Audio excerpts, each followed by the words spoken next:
If you remember 2014 का national election, prime minister का election, जो भी लोग याद रखे होंगे, उसमें बीजेपी का ना एक स्लोगन हुआ करता था, मिनिमम गवर्नमेंट मैक्सिमम गवर्नेंस।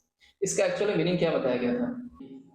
अभी कुछ दिन पहले इफ यू रिमेंबर 21 नवंबर को गवर्नमेंट ने लेबर कोड्स में चेंजेस किए, लेबर लॉज में चेंजेस किए। पहले 29 डिफरेंट लेबर लॉज हुआ करते थे, उसको गवर्नमेंट ने कंप्रेस करके या फिर यूं कहो एक्यूमुलेट करके चार डिफरेंट लेबर कोड्स में डिवाइड किया। क्योंकि 29 डिफरेंट लेबर लॉज को थोड़ा स्टडी करना, समझना या फिर एम्प्लॉयर के लिए या एम्प्लॉयज के लिए भी इम्प्लीमेंट करना थोड़ा मुश्किल होता था। तो अच्छी चीज़ है, बहुत सारे अच्छे-अच्छे चेंजेस किए गए, specially for the gig workers या फिर फिक्स्ड टर्म एम्प्लॉइज़ या फिर कॉन्ट्रैक्ट वर्कर्स, इनके लिए। लेकिन एक चीज़ याद दिलाता हूँ, इफ यू रिमेंबर या फिर जो भी लोग 2014 का इलेक्शन ध्यान में रखे होंगे, नेशनल इलेक्शन, प्राइम मिनिस्टर का इलेक्शन, उसमें बीजेपी का एक स्लोगन हुआ करता था, मिनिमम गवर्नमेंट मैक्सिमम गवर्नेंस। इसका एक्चुअल में मीनिंग क्या बताया गया था कि government will be more efficient, government ज़्यादा कुशलता से काम करेगी with smaller bureaucracy with more skilled people than larger one. मतलब presence of more skilled people, presence of more right person at right position. ये एक्चुअल मीनिंग गवर्नमेंट के द्वारा बताया गया था या पार्टी के द्वारा बताया गया था। लेकिन इसका ना एक हिडन मीनिंग भी है।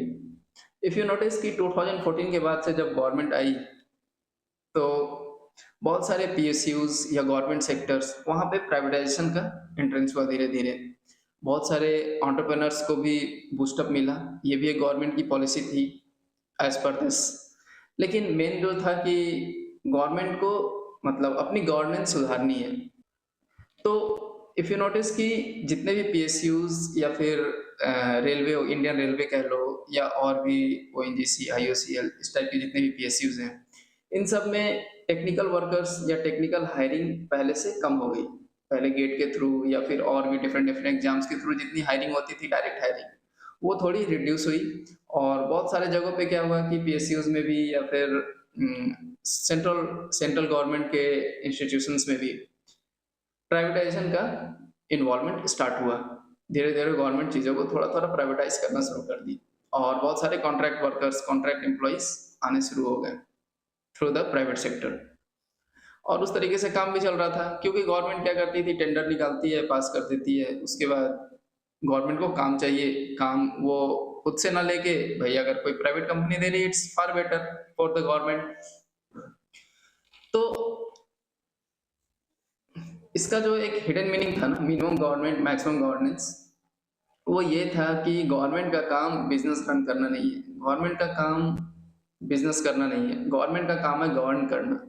मीन्स रूल्स रेगुलेशन वो स्ट्रिक्ट हो, रूल्स रेगुलेशन सही चले कंपनीज के अंदर, एम्प्लॉइज के लिए, एम्प्लॉयर के लिए परेशानी जो भी है उसका सॉल्यूशन गवर्नमेंट करेगी, वो गवर्नमेंट का काम है, not to run the business. Business run करने के लिए बिजनेस ओनर्स हैं, बिजनेस रन करने वाली कंपनीज है, वो सारे हैं। तो that was the one hidden meaning of this particular slogan, minimum government maximum governance.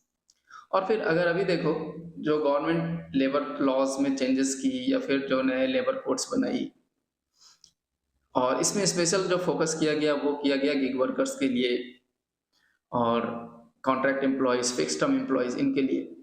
तो गवर्नमेंट अभी इनके ऊपर इतना फोकस क्यों कर रही है, या फिर इनके लिए एक अच्छा इन्वायरमेंट क्रिएट करने की कोशिश क्यों कर रही है in the private sector specially? तो गवर्नमेंट चाहे या ना चाहे, लेकिन अभी क्या है कि कॉन्ट्रैक्ट एम्प्लॉइज या कॉन्ट्रैक्ट जॉब का जो पैटर्न है वो अपग्रेड हो चुका है। कॉन्ट्रैक्ट जॉब कल्चर जो है वो प्रमोट हो रहा है धीरे धीरे, इधर इन प्राइवेट सेक्टर, इधर इन पब्लिक सेक्टर, हर जगह। तो इन सारे गिग वर्कर्स के लिए, कॉन्ट्रैक्ट वर्कर्स के लिए लेबर कोड्स में अच्छे चेंजेस लाना, इट्स एन क्लियर इंडिकेशन कि in future contract jobs is going to increase, number of contract workers, number of contract jobs are going to increase in future। और लोग बाद में ज़्यादा हंगामा ना करें, ज़्यादा परेशानी ना झेलें, being in the company, being in any organisation.